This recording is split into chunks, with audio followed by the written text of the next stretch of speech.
Nissan Terra, 13-inch Android head unit, 6128 with 360 camera and voice command. Ito po yung front camera natin. Ayan. Side camera.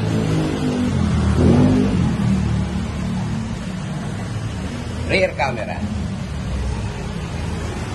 And another side camera.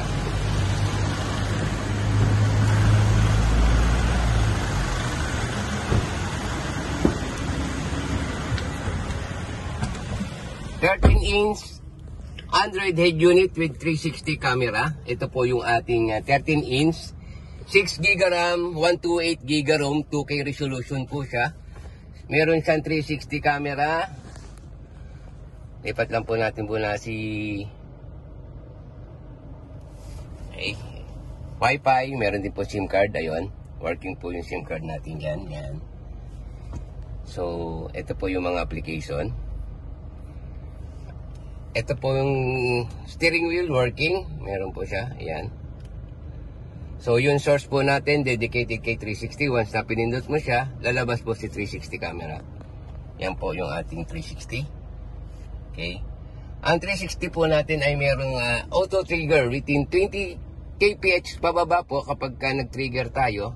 Halimbawa, signal tayo left side, gagana po siya. Yan. Right side. Okay. Both side po yung hazard. Yan po. Then, reverse, yun po yung priority niya. Reverse. Okay. Yan po yung ating 360. Working.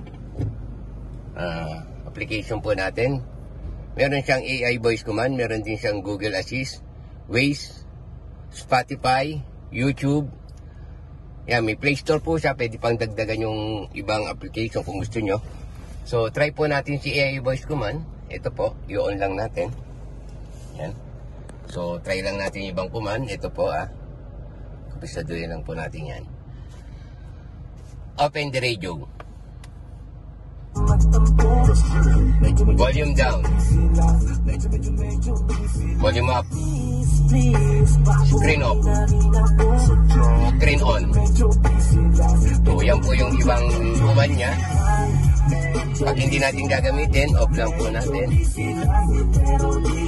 Dito naman po tayo sa online command. Meron tayong Google Assist. So, pindutin mo lang po yung button ng voice from steering wheel. I want to go SM Marikina. So, siya po yung magbibigay ng routing papunta dun sa lugar na binanggit mo through Google Maps. Okay? So, pwede rin naman siyang gamitin sa ibang application tulad ni YouTube. Play Gigi Delana on YouTube. So, siya po yung maghahanap ng singers natin na binanggit mo. Here's Gigi Delana on YouTube. Yan. Working din po yung ating Google Assist. So far, so good. Yan yung ating 13-inch 2K resolution, 6GB RAM, 128GB ROM with 360 camera and voice command. Thank you.